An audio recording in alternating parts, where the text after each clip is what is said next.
தந்தை மகன் தூய ஆவியாரின் பெயராலே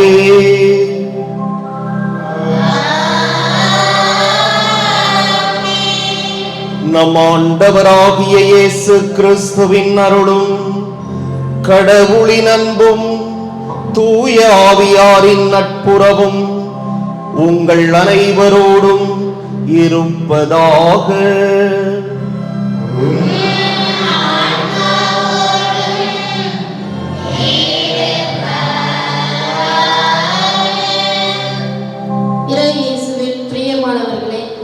இன்று பொதுக்காலம் 6ஆம் ஞாயிறு. இன்று 33வது உலக நோயாளர் தினம். திருத்தந்தை 2ஆம் ஜான் பால் அவர்களால் 1991 பிப்ரவரி 11ஆம் நாள் லூர்து நகர் அன்னை திருவிழா அன்று தொடங்கப்பட்டது. மருத்துவருக்கெல்லாம் மருத்துவராம் இயேசு கிறிஸ்து தொழுநோயாளி ஒருவருக்கு நலமளிக்கும் நிகழ்வே இன்றைய வாசகத்தின் மைய கருத்து. குணமளிப்பவர் இறைவனாக இருப்பினும் நம் நம்பிக்கையே, அதுவும் அசையா ஆழ்ந்த நம்பிக்கையே குணமளிக்கும். இன்று உலக நோயாளர் தினம் கொண்டாடப்படும் இந்நேரம் நமது நம்பிக்கையை சோதித்து பார்ப்போம். குணம் பெறுவோம் என்ற நம்பிக்கை ஒருவர் மனதில் உதிப்பதுதான் அவர் குணம் பெறுவதற்கான முதல் படி என்று சென்ற வாரம் சிந்தித்தோம். நோயுற்றவர்கள் மனித பிறவிகளுக்குரிய மரியாதை பெறுவது அவர்கள் குணம் பெறுவதற்கான முதல் படி என்பதை இன்றைய நற்செய்தியில் நாம் பயில்கின்றோம்.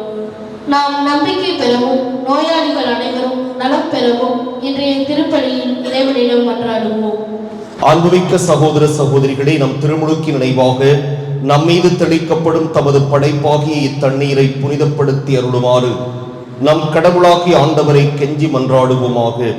அவரே நமக்கு உதவி அளித்து நாம் பெற்றுக்கொண்ட தூய ஆவிக்கு உண்மை உள்ளவர்களாய் நிலைத்திருக்க அருள்வாராக. என்றென்றும் உள்ள எல்லாம் வல்ல இறைவா, வாழ்வின் ஊற்றும் தூய்மையின் தொடக்கமுமான தண்ணீரின் வழியாக மக்கள் புனிதம் அடைந்து நிலை வாழ்வின் கொடையை பெற வேண்டும் என்று திருவுளமானீர். இத்தண்ணீரை புனிதப்படுத்தியருள உம்மை வேண்டுகிறோம். ஆண்டவரே, உமது நாளாகிய இன்று உமது அருட்காவலை பெற விரும்புகிறோம். வாழ்வழிக்கும் உமது அருளின் ஊற்றினை எம்மில் புதுப்பித்தருளும். இத்தண்ணீரினால் எங்கள் உள்ளத்தையும் உடலையும் தீமை அனைத்திலிருந்தும் காத்தருள்வீராக. இவ்வாறு நாங்கள் தூய இதயத்துடன் உம்மை அணுகி வரவும் உமது மீட்பை பெற்றுக்கொள்ளவும் தகுதி பெறுவோமாக. எங்கள் ஆண்டவராகிய கிறிஸ்து வழியாக உம்மை மன்றாடுகின்றோம். எல்லாம் வல்ல இறைவா, தண்ணீர் வளம் பெற அதில் உட்பட வேண்டும் என்று இறைவாக்கினர் எலிசா வழியாக கற்பித்தீர். உமது படைப்பு பொருளாகிய இந்த உப்பை பரிவிரக்கத்துடன் புனிதப்படுத்தியருள உம்மை தாழ்மையுடன் வேண்டுகிறோம். ஆண்டவரே, உப்பு கலந்த தண்ணீர் தெளிக்கப்படும் இடமெல்லாம் தீயோனின் தாக்குதல் அனைத்தும் தோல்வியுறச் செய்வீராக.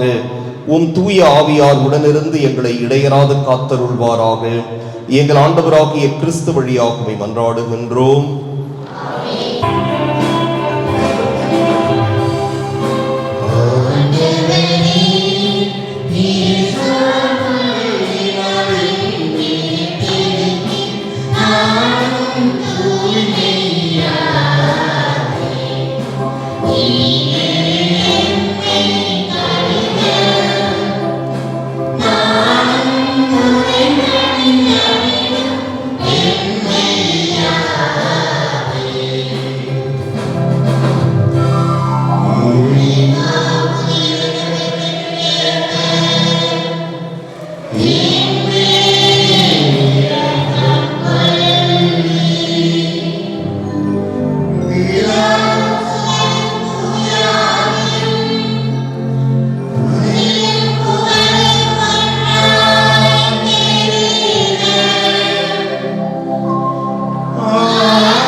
எல்லாம் வல்ல இறைவன் நம் பாவங்களிலிருந்து நம்மை தூய்மைப்படுத்துவாராக. இந்த நற்கருணை கொண்டாட்டத்தின் வழியாக அவர் தம்முடைய ஆட்சியின் விருந்தில் பங்கு கொள்ள நம்மை தகுதி பெறச் செய்வாராக.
ஜெபிப்போமாக.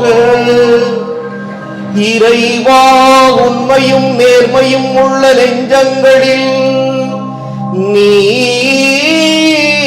குடிகொள்வதாக உறுதி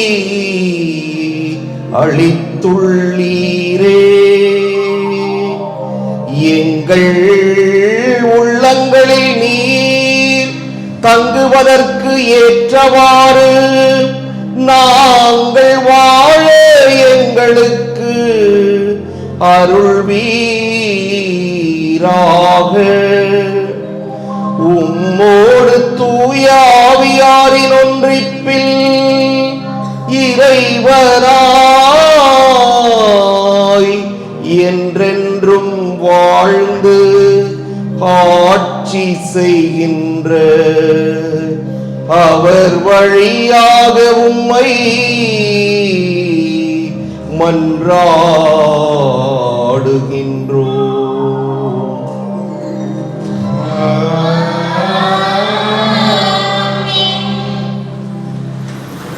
ஒருவரின் வாழ்வில் நோய், அதுவும் தொழுநோய் வந்தால் அவர் படும் இன்னல்கள் எண்ணிலடங்கா. யூத சமுதாயத்தில் தொழுநோய் என்பது பாவத்தின் சம்பளமாக பார்க்கப்பட்டது. மோசேவின் கட்டளைப்படி அந்த நோயாளி தனிமைப்படுத்தப்பட்டு நோயுள்ள நாளெல்லாம் அவர் தீட்டுள்ளவராய் பாளையத்துக்கு வெளியே தனியாக குடியிருப்பார்.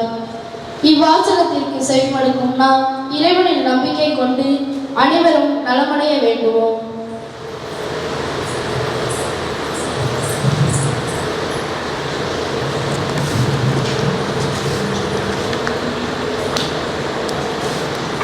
முதல் வாசகம். தொழுநோயாளி பாளையத்துக்கு வெளியே தனியாக குடியிருப்பார். லேவியர் நூலில் இருந்து வாசகம். அதிகாரம் 13, இறை வசனங்கள் 1 முதல் 2, மேலும் 44 முதல் 46 வரை.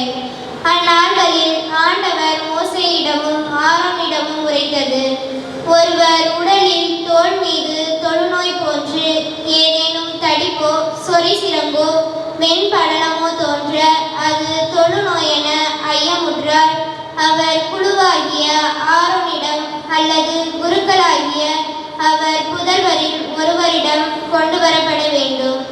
அவர் தொழுநோயாளி, அவர் தீட்டுள்ளவர் என குரு அறிவிப்பார். ஏனெனில் நோய் அவர் தலையில் உள்ளது. தொழுநோயால் பாதிக்கப்பட்டவர் கிழிந்த உடை அணிந்து தலை வாராமல் மேலுதட்டை மறைத்து கொண்டு தீட்டு தீட்டு என குரல் எழுப்ப வேண்டும்.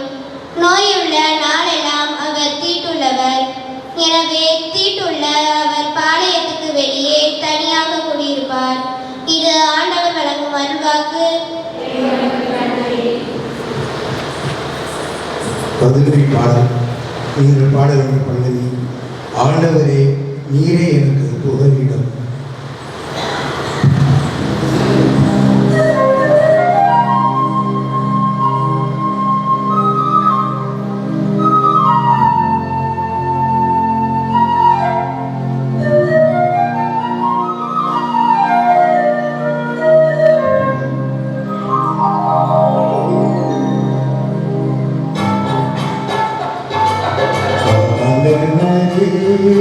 நீரே எனக்கு புகலிடம், நீரே எனக்கு புகலிடம்.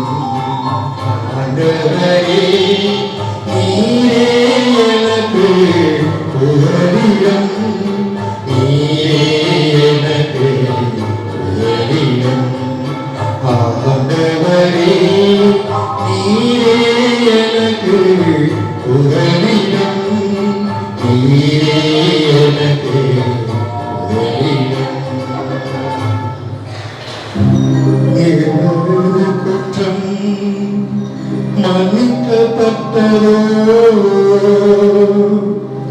எவரது பாவம் மறைக்கப்பட்டதோ, அவர் பேரை பெற்றவர்.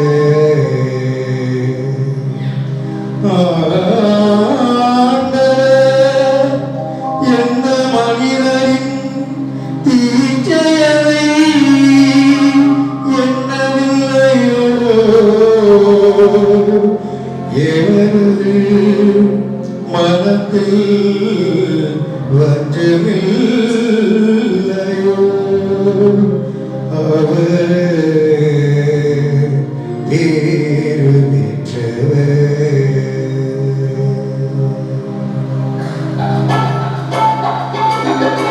ஆண்டவரே, நீரே எனக்கு புகலிடம், நீரே எனக்கு புகலிடம். ஆண்டவரே, நீரே எனக்கு புகலிடம், நீரே எனக்கு புகலிடம்.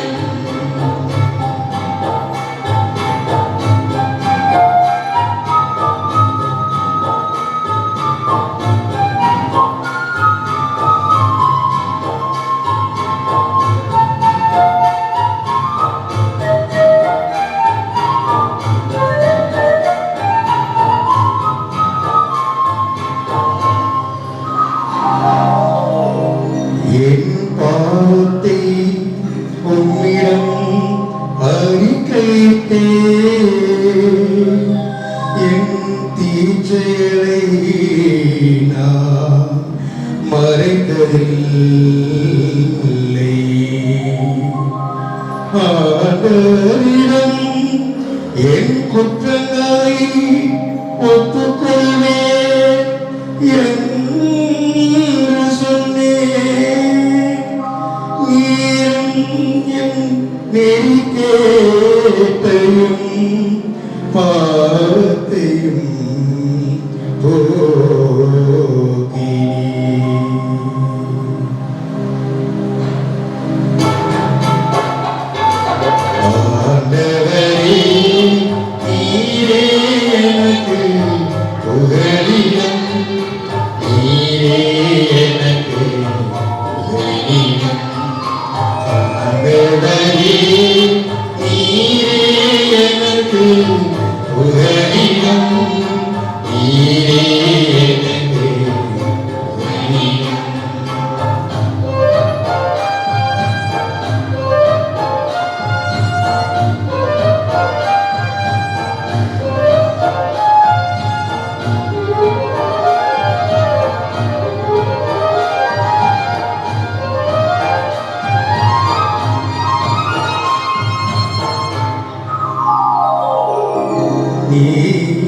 நீதிமான்களே, ஆண்டவரை முன்னிட்டு அகமகிழுங்கள். நேரிய உள்ளத்தோரே, நீங்கள் அனைவரும் புகழ்ந்து பாடுங்கள். ஆண்டவரே, நீரே எனக்கு புகலிடம், நீரே எனக்கு புகலிடம். ஆண்டவரே, நீரே எனக்கு புகலிடம், நீரே எனக்கு புகலிடம்.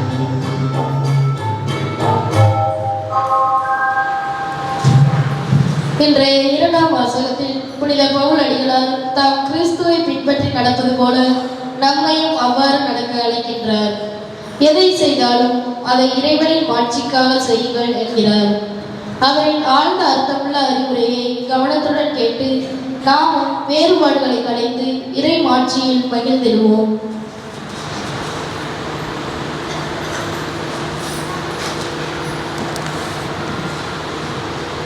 இரண்டாம் வாசகம். நான் கிறிஸ்துவை போல் நடக்கின்றேன், நீங்கள் என்னை போல் நடங்கள். திருத்தூதர் பவுல் கொரிந்தியருக்கு எழுதிய முதல் திருமுகத்திலிருந்து வாசகம். அதிகாரம் 10 இறைவசனம் 31, மேலும் அதிகாரம் 11 இறைவசனம் 1.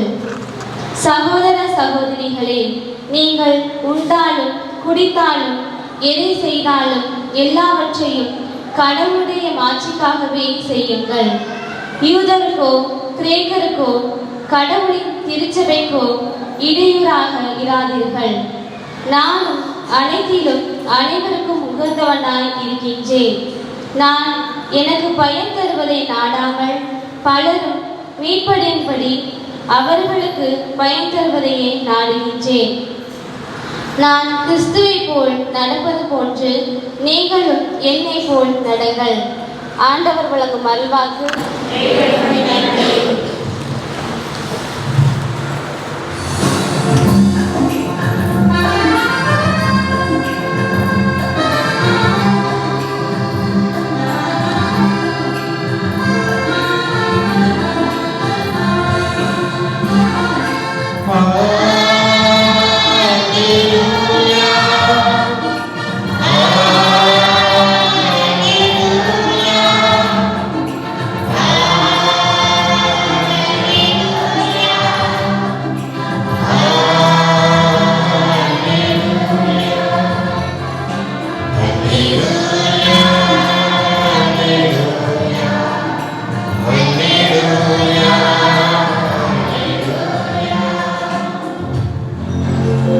நம்மிடையே பெரிய இறைவாக்கினர் ஒருவர் தோன்றியிருக்கிறார். கடவுள் தம் மக்களை தேடி வந்திருக்கிறார். அல்லேலூயா, அல்லேலூயா, அல்லேலூயா.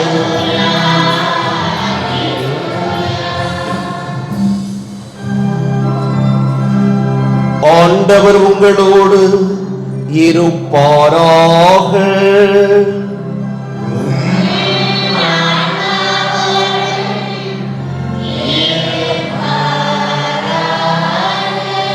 மார்க்கு எழுதிய தூய நற்செய்தியிலிருந்து வாசகம்.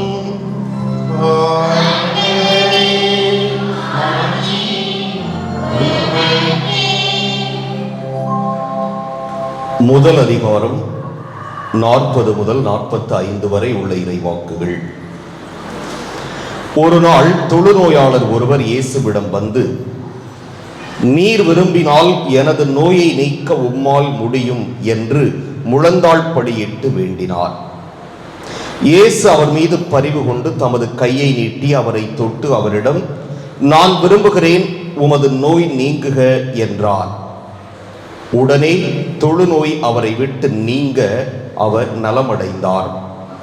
பிறகு அவரிடம், இதை யாருக்கும் சொல்ல வேண்டாம், கவனமாயிரும். ஆனால் நீர் போய் உம்மை குருவிடம் காட்டி நோய் நீங்கியதற்காக மோசே கட்டளையிட்டுள்ள காணிக்கையை செலுத்தும். நீர் நலமடைந்துள்ளீர் என்பதற்கு அது சான்றாகும் என்று மிக கண்டிப்பாக கூறி உடனடியாக அவரை அனுப்பிவிட்டார். ஆனால் அவர் புறப்பட்டு சென்று இந்த செய்தியை எங்கும் அறிவித்து பரப்பி வந்தார். ஆனால் இயேசு எந்த நகருக்குள்ளும் வெளிப்படையாய் செல்ல முடியவில்லை. வெளியே தனிமையான இடங்களில் தங்கி வந்தார். எனினும் மக்கள் எல்லா இடங்களிலிருந்தும் அவரிடம் வந்து கொண்டிருந்தார்கள்.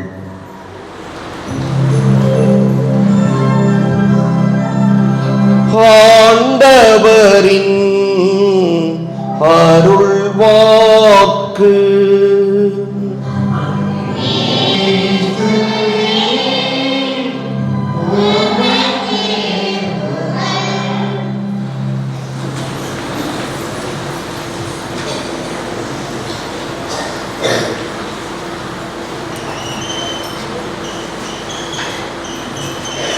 பல ஆண்டுகளுக்கு முன்பாக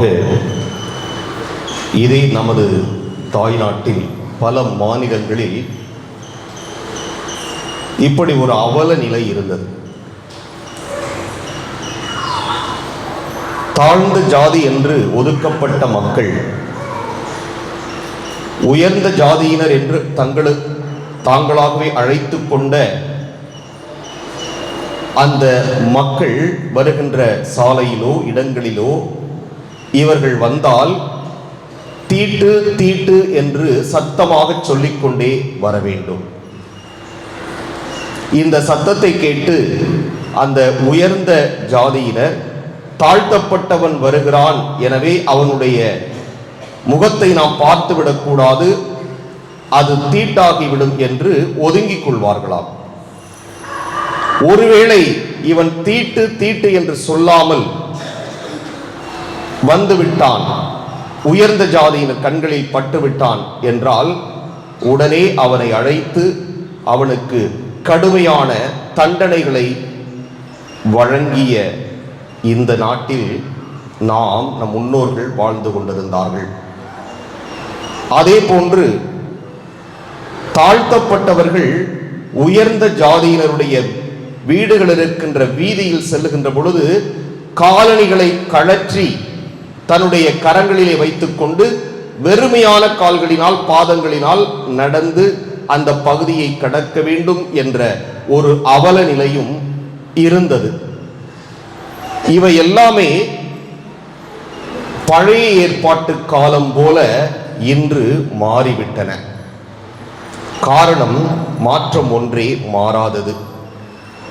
இந்த காலம் பழைய ஏற்பாட்டு காலம் அல்ல, அது இயேசுவின் காலம், புதிய ஏற்பாட்டின் காலம். இன்று 3 வாசகங்கள் வாசிக்கப்பட்டன.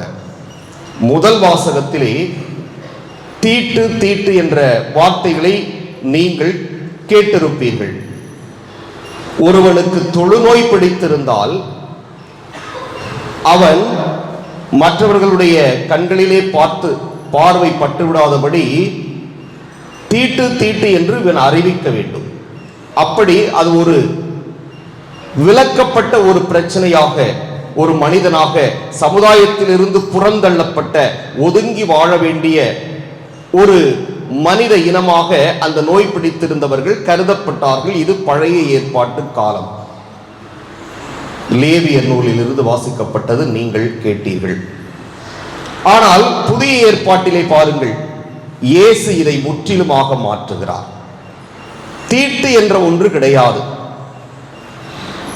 தொழுநோய் பிடித்திருந்த ஒருவன் இயேசுவிடம் வந்து, ஆண்டவரே, நீர் விரும்பினால் நான் நலமடைவேன், நீர் விரும்பினால் எனக்கு சுகம் கொடுக்க முடியும், குணம் கொடுக்க முடியும் என்று மிகுந்த நம்பிக்கையோடும் ஆழ்ந்த விசுவாசத்தோடும் ஆண்டவர் இயேசுவை தேடி வருகின்றார்.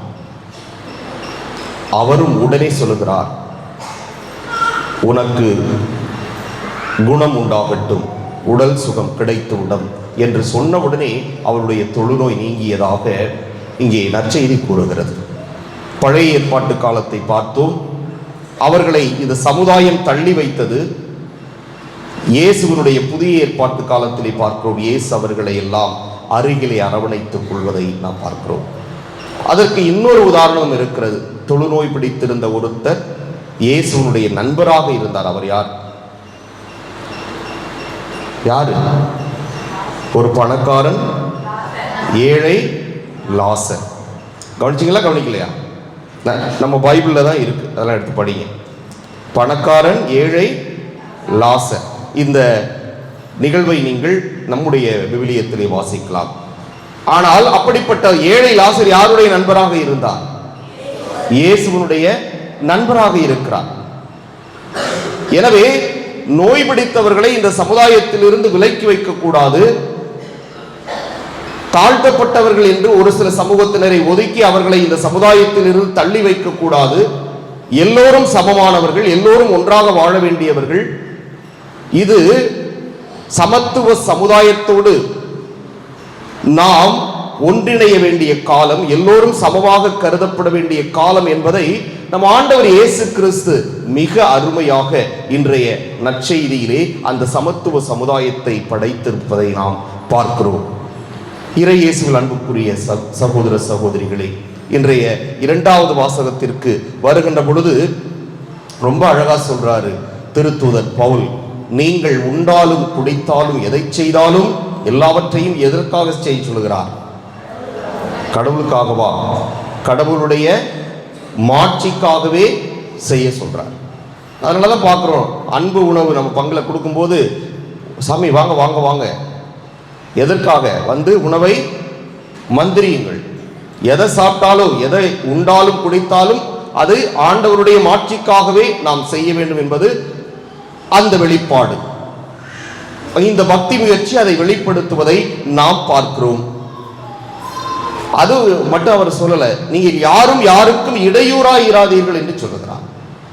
யூதருக்கோ கிரேக்கருக்கோ கடவுளின் திருச்சபைக்கோ இடையூறாய் இராதீர்கள் என்று சொல்லுகிறார். இடையூறு என்றால் என்ன? மற்றவர்களை ஒதுக்கி வைப்பது, புறந்தள்ளி வைப்பது, சமத்துவத்தை படைக்காமல் வேற்றுமையை உருவாக்குவது. எனவே அவ்வாறு செய்யாமல் நீங்கள் எல்லோரையும் அரவணைத்து வாழுங்கள் என்று சொல்லுகிறார். அவர் தன்னுடைய வாழ்விலிருந்து உதாரணத்தை கொடுக்கிறார். நானும் அனைத்திலும் அனைவருக்கும் உகந்தவனாய் இருக்கிறேன். எப்படி சொல்றாரு? நான் எனக்கு பயன் தருவதை நாடாமல். அங்கதான் ரொம்ப முக்கியம். நான் எனக்கு பயன் தருவதை நாடாமல், என்னுடைய குடும்பத்திற்கு பயன் தருவதை நாடாமல், என்னுடைய பிள்ளைகளுக்கு பயன் தருவதை நாடாமல், என்னுடைய உறவுகளுக்கு பயன் தருவதை நாடாமல், எவ்வளவு அருமையான வார்த்தைகளை திருத்தூதர் பவுல் கூறுவதை நாம் பார்க்கிறோம். பலரும் மீட்படையும்படி அவர்களுக்கு பயன் தருவதையே நாடுகிறேன். எல்லோருக்கும் பயனாக இருப்பதையே நான் நாடுகிறேன். அதனால தான் எனக்கு, என்னுடைய குடும்பம், என்னுடைய உறவுகள் என்பதை விட்டுவிட்டு எல்லோரும் பயனடையும்படி நான் வாழ்கிறேன் என்று மிக அழகாக சொல்லுகிறார். நான் கிறிஸ்துவை போல் நடப்பது போல நீங்களும் அவரை போல் நடங்கள், நீங்கள் என்னை போல் நடங்கள் என்று அவர் சொல்லுகிறார். அது கிறிஸ்துவை போல் நடங்கள் என்பதற்கு சமம்தான். எனவே அவர் சொல்லுகிறார், அவர் கிறிஸ்துவை போல் வாழ்கிறார் என்று அவர் தன்னைத்தானே கூறிக்கொள்கிறார். கிறிஸ்து எப்படி வாழ்ந்தார்? நற்செய்தியிலே பார்க்கிறோம். யாரையும் அவர் விலக்கி வைக்கவில்லை. யாரையும் அவர் ஒதுக்கி வைக்கவில்லை. எல்லோரையும் அவர் அரவணைத்து செல்வதை பார்க்கிறோம். ஆனால் இன்றைய காலகட்டத்திலே நாம் அப்படி வாழ்கிறோமா என்று சிந்தித்து பார்க்க அழைக்கப்பட்டிருக்கிறோம். உயர்ந்த ஜாதி தாழ்ந்த ஜாதி என்ற வேறுபாடு எந்த அளவிற்கு பாவமோ குற்றமோ, அதே போன்றுதான் ஏதாவது ஒரு காரணத்திற்காக நாம் மற்றவர்களை விலக்கி வைத்துவிட்டு ஒதுக்கி வைத்துவிட்டு புறந்தள்ளி வைத்துவிட்டு வாழ்ந்தாலும் அதுவும் தவறுதான் என்று இன்றைய வாசகங்கள் நமக்கு கூறுவதை நாம் பார்க்கிறோம். எனவே பொருளாதார ஏற்றத்தாழ்வோ அல்லது பதவியில் உயர்ந்த பதவியில் இருப்பவர்கள் கீழ்ப்பதவியில் இருப்பவர்கள் அல்லது பதவி இல்லாமல் விவசாயிகளாக இருப்பவர்கள் என்ற வேறுபாட்டோடு வாழ்வதோ எந்த ஒரு வேறுபாடாக இருந்தாலும் சரி அது தவறு என்று இன்றைய வாசகங்கள் நமக்கு கூறுகின்றன. எனவே அன்புக்குரிய சகோதர சகோதரிகளை, நாம் நம்முடைய மனதில் இருக்கின்ற வேற்றுமைகளை களைவோம். ஒற்றுமையாக ஒரே குடும்பமாக இயேசுவுடைய தலைமையிலே வழிநடப்போம். ஆமென். எழுந்து நின்று விசுவாசத்தை அறிக்கையிடுவோம்.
அன்புக்குரியவர்களே, நம்முடைய தேவைகளை மன்றாட்டுக்களாக ஆண்டவரிடம் எடுத்துரைப்போம்.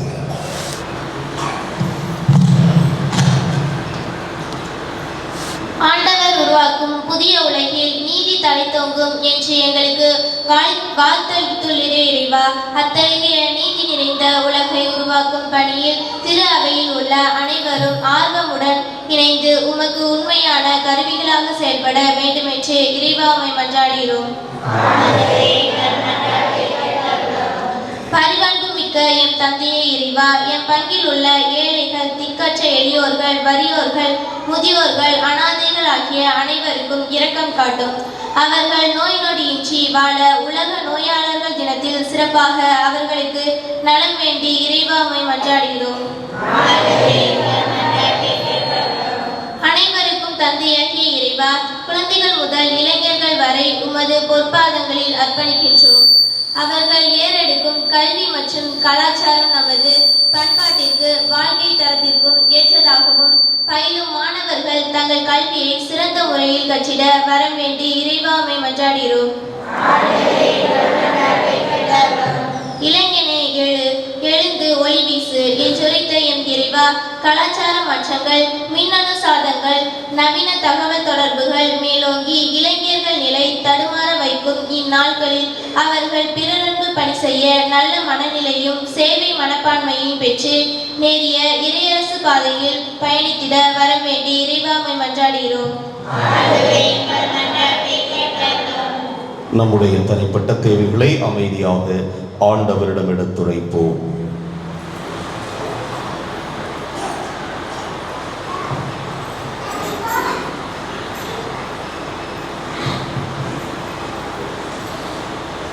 மன்றாடுவோமாக.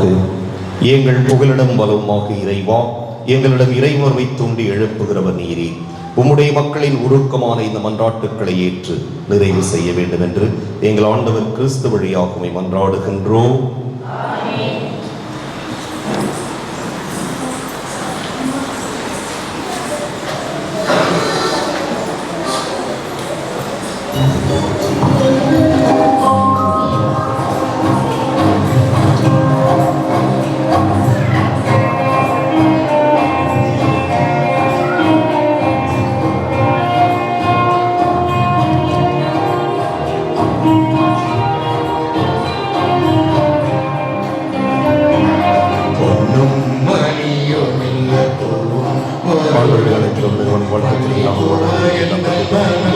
இளத்துமுறை மனித உழைப்பின் பயன்பாடு வாழ்வழைக்கும் மக்களாக மாறும் இறைவன் என்று வாழ்த்து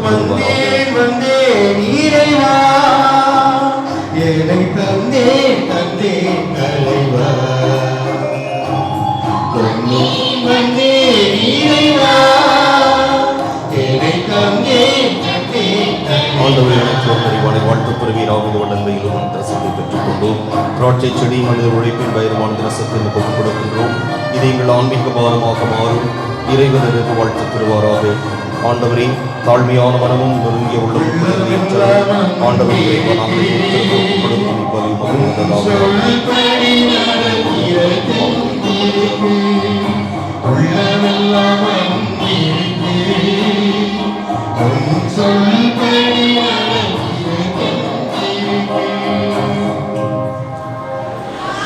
சகோதர சகோதரிகளே, என்னுடையதும் உங்களுடையதுமான இப்பலி எல்லாம் வல்ல தந்தையாக இறைவனுக்கு ஏற்றதாகும்படி மன்றாடுங்கள்.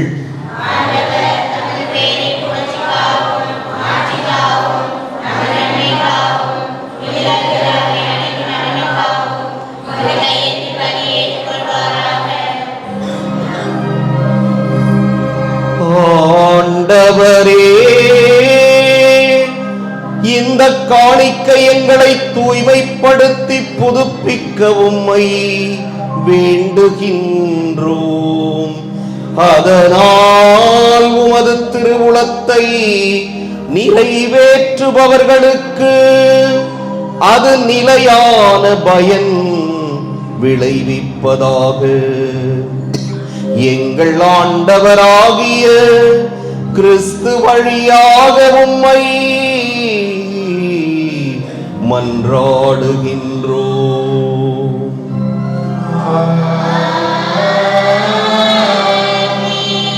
ஆண்டவர் உங்களோடு இருப்பாராக.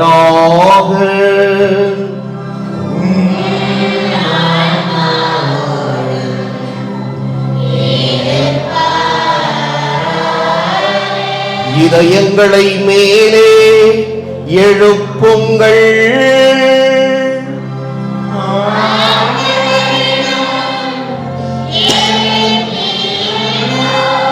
நம் இறைவனாகிய ஆண்டவருக்கு நன்றி கூறுவோம்.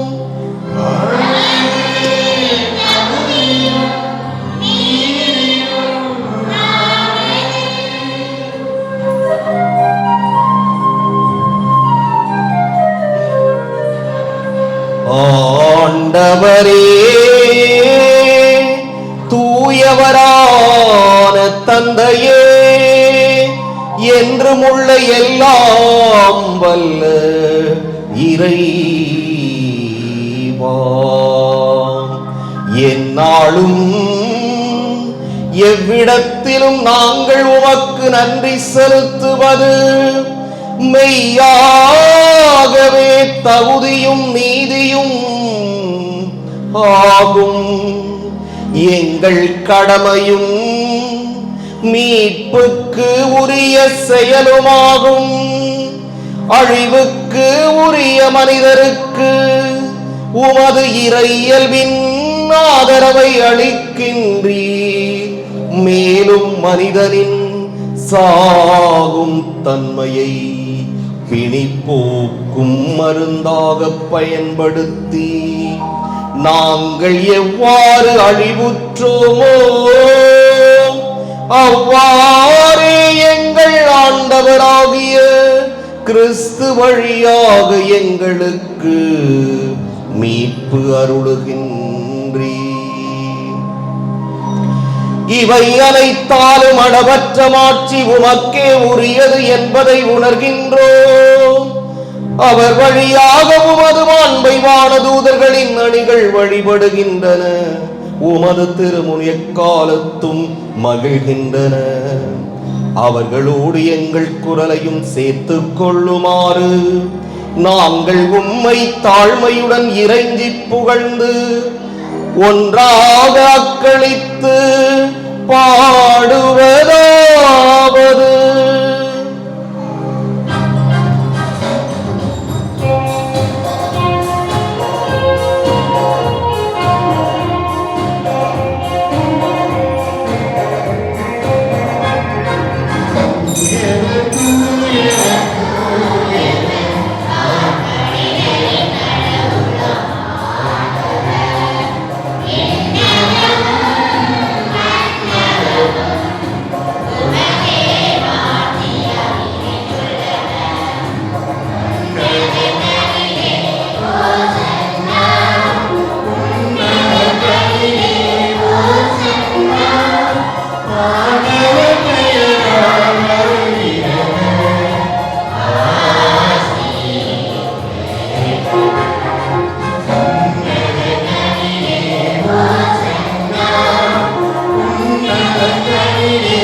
ஆண்டவரே, நீர் மெய்யாகவே தூயவர், தூய்மை அனைத்துக்கும் ஊற்று.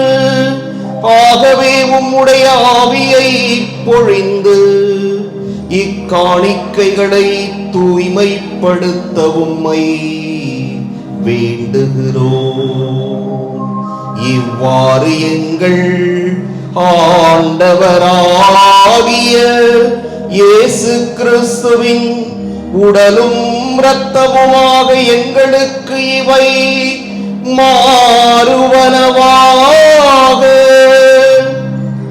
அவர் பாடுபட உளம் கனிந்து தம்மை கையளித்த போது அப்பத்தை எடுத்து நன்றி செலுத்தி அதை பிட்டு தம் சீடர்களுக்கு அளித்து கூறியதாவது: அனைவரும் இதிலிருந்து பெற்று உண்ணுங்கள், ஏனெனில் இது உங்களுக்காக கையளிக்கப்படும் என் உடல்.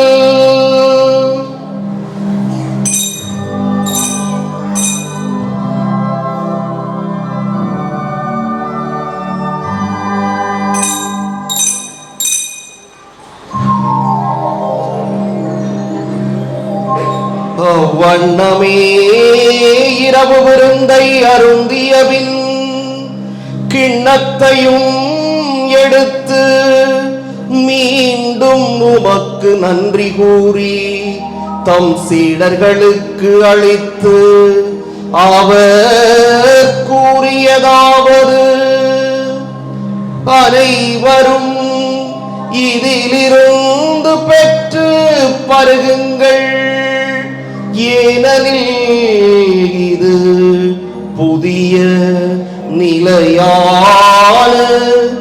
உடன்படிக்கைக்கு உரிய என் இரத்தத்தின் கிண்ணம் இது பாவ மன்னிப்புக்கென்று உங்களுக்காகவும் பலருக்காகவும் சிந்தப்படும்.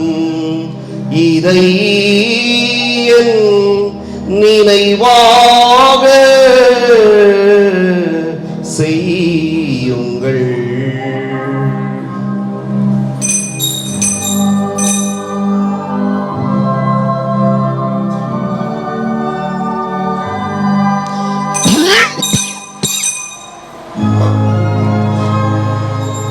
நம்பிக்கையின் மறைபொருள்.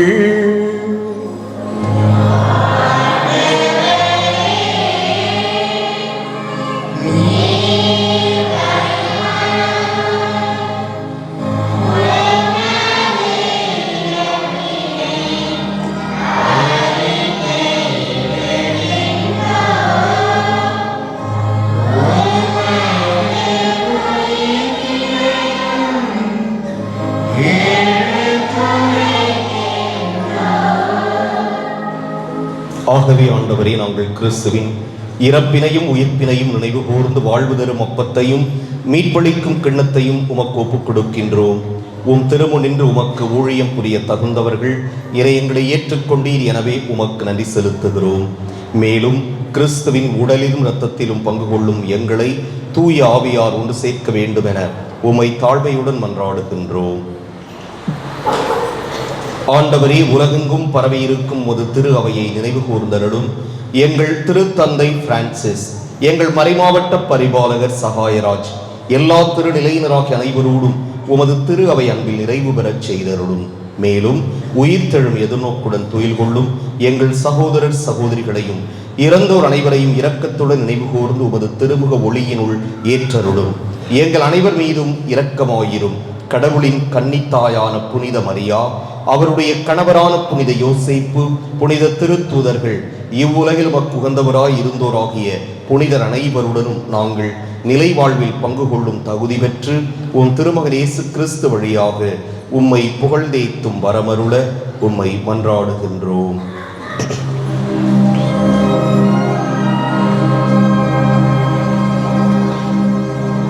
இவர் வழியாக இவரோடு இவரில் எல்லாம் வல்ல இறைவனாகிய தந்தையே, தூய ஆவியாரின் ஒன்றிப்பில் எல்லா புகழும் மாட்சியும் என்றென்றும் உமக்கு உரியதே.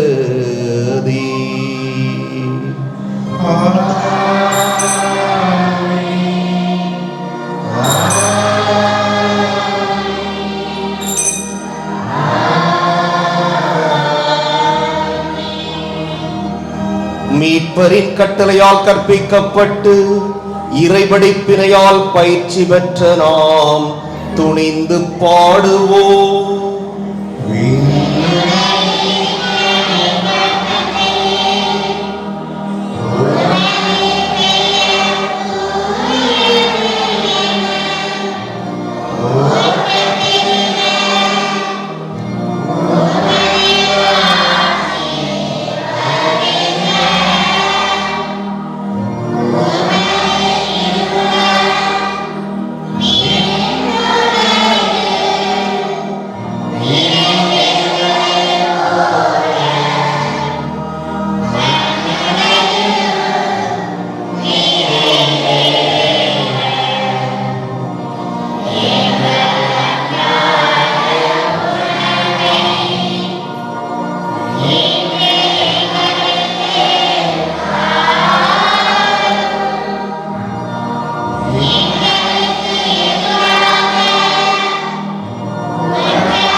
ஆண்டவரே, தீமை அனைத்திலிருந்தும் எங்களை விடுவித்து எங்கள் வாழ்நாளில் அமைதியை கனிவுடன் அருள உம்மை மன்றாடுகிறோம். உமது இரக்கத்தின் உதவியால் நாங்கள் பாவத்திலிருந்து எப்போதும் விடுதலை பெற்று யாதொரு கலக்கமுமின்றி நலமாயிருப்போமாக. நாங்கள் எதிர்நோக்கியிருக்கும் பேரின்பத்துக்காகவும் எம் மீட்பராகிய இயேசு கிறிஸ்துவின் வருகைக்காகவும் காத்திருக்கின்றோ.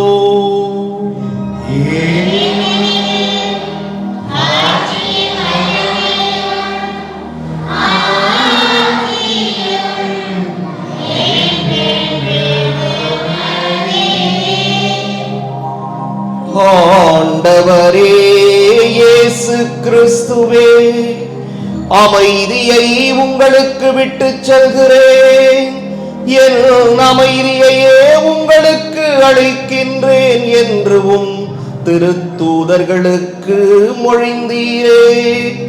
எங்கள் பாவங்களை பாராமல் உமது திரு அவையின் நம்பிக்கையை கண்ணோக்கி உமது திருவுளத்துக்கு ஏற்ப அதற்கு அமைதியையும் ஒற்றுமையையும் அளித்தருள்வீராக. என்றென்றும் வாழ்ந்து ஆட்சி செய்கின்றவர் நீரே.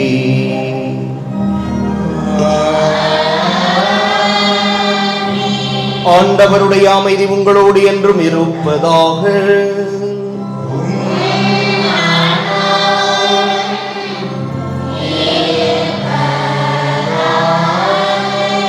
ஒருவருக்கொருவர் அமைதியை பகிர்ந்து கொள்வோம்.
இதோ இறைவனின் செம்மறி, இதோ உலகின் பாவங்களை போக்குபவர்.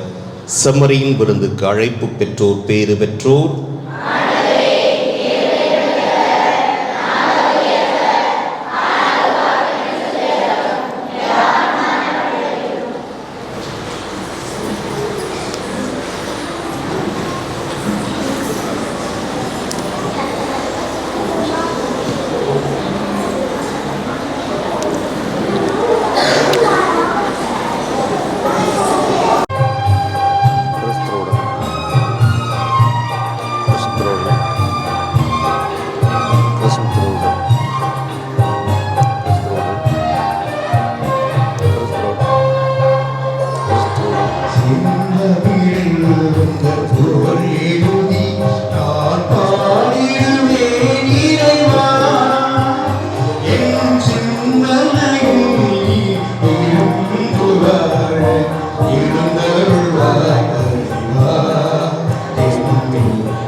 ஒரே மகன் மீது நம்பிக்கை கொள்ளும் எவரும் அழியாமல் நிலை வாழ்வு பெறும் பொருட்டு அந்த மகனையே அளிக்கும் அளவுக்கு கடவுள் உலகின் மேல் அன்பு கூர்ந்தார்.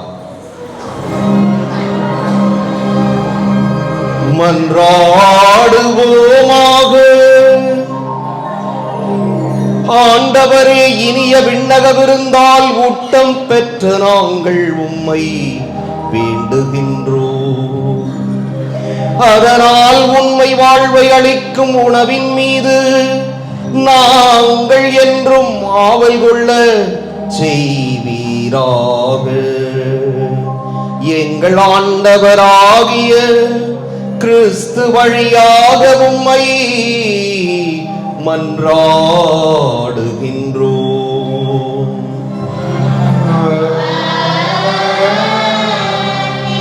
ஆண்டவர் உங்களோடு இருப்பாராக.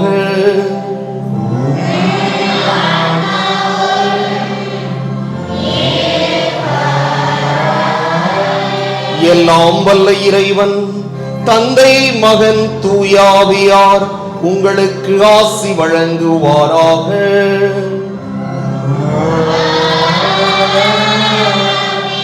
சென்று வருவோம். திருப்பலி நிறைவேறிற்று.